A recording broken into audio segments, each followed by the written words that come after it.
날마다 살아나는 큐티 김양재 목사입니다. 오늘 큐티 말씀 예레미야 8장 18절에서 9장 2절까지예요. 하나님 아버지, 구원을 위해 애통하며 눈물 흘리기를 원합니다. 말씀해 주시옵소서. 듣겠습니다. 구원을 위한 눈물은 첫째, 죄를 보며 애통해야 하는 눈물입니다. 오늘 18절에 슬프다 나의 근심이여 어떻게 위로를 받을 수 있을까? 내 마음이 병들었도다 라고 해요. 첫 시작이 슬프다입니다. 어제 본문에서 예레미야는 여호와께 범죄한 결과로 심판 선언을 받은 백성의 공포와 절망을 말했어요. 오늘 본문은 이제 곧 포로로 끌려가게 될 이스라엘 백성을 위해 부르는 애가입니다. 유다가 멸망하고 백성이 포로로 끌려가는 것은 미래의 일이지요. 그럼에도 예레미야는 마치 이 상황을 지켜보는 것처럼 슬퍼합니다. 유다 백성이 망할 수밖에 없는 것을 알기 때문입니다. 그냥 이 땅에서 망하는 것이 아니라 이대로 가다가는 영원한 심판을 면하지 못할 것이기에 마음이 병들었다고까지 표현해요.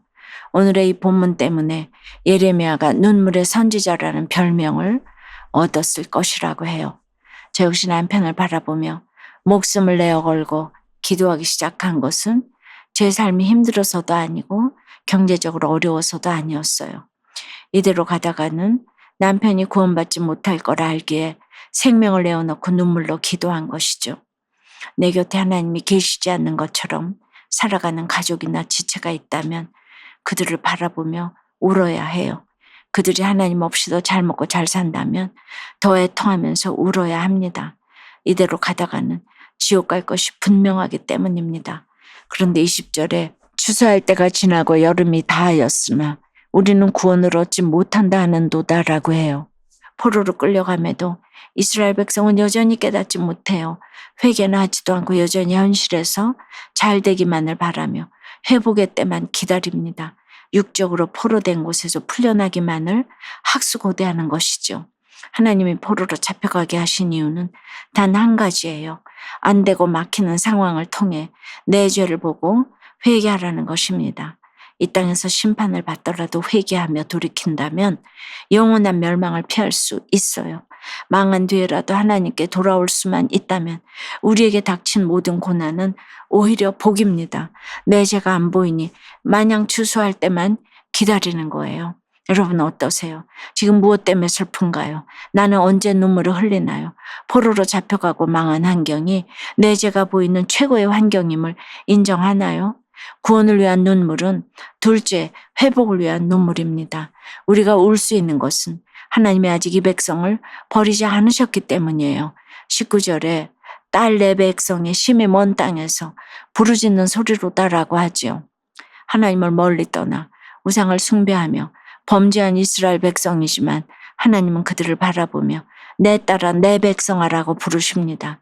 21절에서도 딸 내 백성이 상하였으므로 나도 상하여 슬퍼하며 놀라움에 잡혔도다라고 해요. 아직은 기회와 시간이 있기에 구원을 위해 애통한 마음으로 울며 기도해야 하는 것입니다.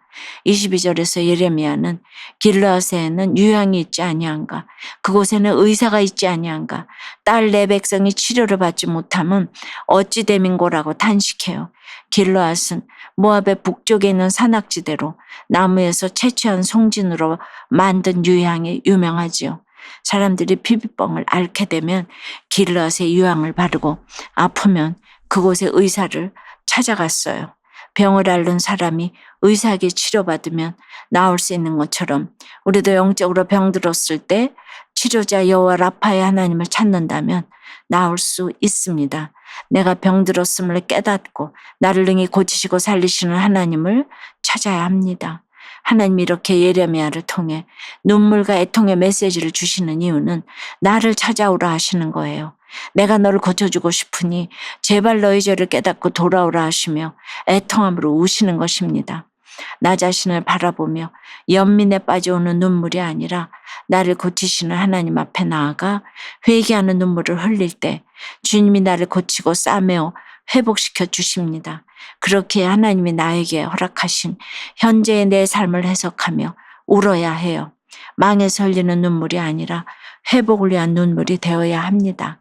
다윗이 밧세바와 범죄한 후에 하나님은 나단 선지자를 통해 다윗에게 네가 낳은 아이가 반드시 죽을 것이다 하고 예언했을 때 다윗은 아이를 위해 하나님께 금식하며 애통함으로 부르짖었어요.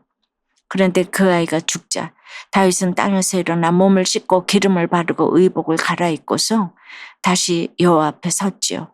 저 역시 남편이 살아있을 때 구원을 위해 애통하며 눈물을 흘렸어요. 하지만 남편이 하나님의 부르심을 받은 그날 눈물을 닦고 큐티책을 폈습니다.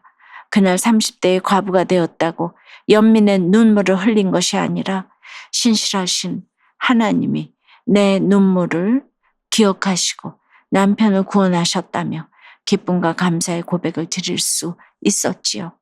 적용해 보세요. 문제가 생기면 누구를 찾아가나요? 내가 고침을 받아야 할 부분은 어디입니까? 지금이라도 주께로 돌이키고자 오늘 바로 적용해야 할 일은 무엇인가요?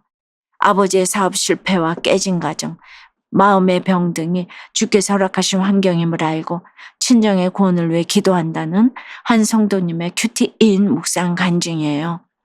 하나님을 모르지만 남부럽지 않게 화목한 가정에서 어린 시절을 보냈어요. 그러다 아버지의 사업이 IMF 외환 위기로 어려워지면서 가정의 평화도 깨졌어요. 아버지는 제가 중학교 때 집을 나가셨고 이후 어머니 혼자 생계를 책임지셨죠. 시간이 흘러 저희 가족은 아버지가 다른 분과 살고 계신다는 충격적인 소식을 듣게 되었어요. 이런 사건들을 겪으며 전 하나님을 믿게 되었지만 고난은 끝나지 않았지요.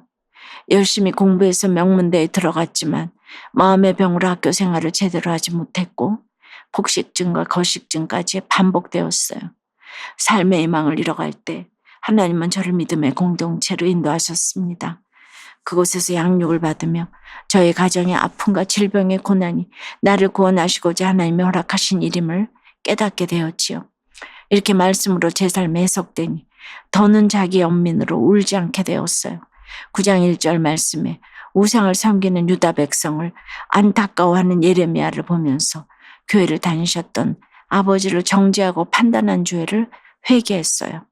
그러나 여전히 친정 식구들은 아버지가 교회를 다니면서도 가정을 버리셨다는 이유로 교회를 거부해요. 예레미야 선지자처럼 저도 날마다 큐티와 기도로 주께 긍휼한 마음을 주시기를 간구할게요. 저의 적용은 친정 식구들과 함께 있을 때 아버지를 험담하지 않겠습니다. 주일에 어머니와 함께 예배를 드리고 세례를 받으시도록 지혜롭게 권하겠습니다. 입니다. 9장 1절에 내 머리는 물이 되고 내 눈은 눈물 근원이 될고 죽임을 당한 딸 내 백성을 위하여 주야로 울리로다라고 하지요. 이렇듯 애절한 예레미야의 눈물, 그 눈물의 근원이 되는 영혼 구원을 향한 하나님의 절절한 눈물을 기억하며 오늘도 나를 능히 살리고 고치시는 주께로 돌이키는 하루를 보내시길 주님의 이름으로 축원합니다. 기도드립니다. 주님, 오늘 돌이키지 않는 유다 백성을 보며 애통함으로 눈물 흘리는 예레미야를 보았습니다. 영혼 구원을 생각하며 절절한 애가를 부르며 우는 예레미야처럼 우리도 내 죄악을 보며 울기를 원하고 내 가족의 죄악을 보고 대신 회개하며 울기를 원합니다. 우리의 모든 눈물이 망에서 흘리는 눈물, 연민의 눈물이 아니라 구원을 위한 눈물, 회복을 향한 눈물이 되도록 인도해 주시옵소서. 우리를 위해 울어주는 예레미야 선지자 같은 공동체의 눈물을 기억하고 능히 우리를 죄에서 구원하시고 고쳐주시는 예수께로 속히 돌이키는 저희가 되도록 도와주시옵소서. 내가 상하고 범죄하였음을 기억하고 회개하며 돌이킬 때 나와 내 가족의 구원이 임할 줄로 믿습니다. 주여 구원해 주시옵소서. 예수 그리스도 이름으로 기도드리옵나이다. 아멘. 지금까지 우리들 교회 김양재 목사님이었습니다. 큐티에 도움받기 원하시는 분들은 QTM 홈페이지 qtm.or.kr 또는 유튜브에서 QTM을 검색하시면 도움받을 수 있습니다. 자세한 문의사항은 지역번호 031-705-5360번으로 문의하시기 바랍니다.